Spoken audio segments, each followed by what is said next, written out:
Hi, my name is Nikki and I'm going to be showing you another great thing you can do with pivot tables in this clip.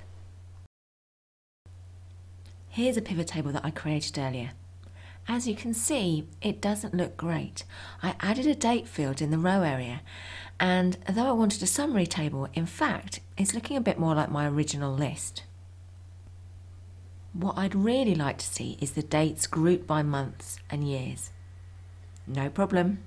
All I need to do is ensure that I'm clicked somewhere inside the pivot table so that the pivot table tools are showing on the ribbon at the top.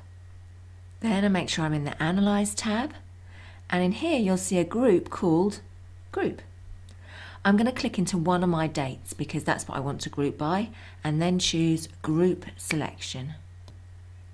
Now I choose what to group by. I'd like months. OK that. Ta-da! Looks great already. And now we can filter by the months.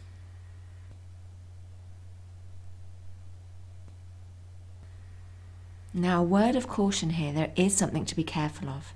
In fact, my original list had data from this year and last year. And when I group by month, it seems to just be showing them all together. So anything from March and either year is all grouped in. So I'm going to click into one of my date cells, then go back up to the group selection button, and this time add in years. That's much better.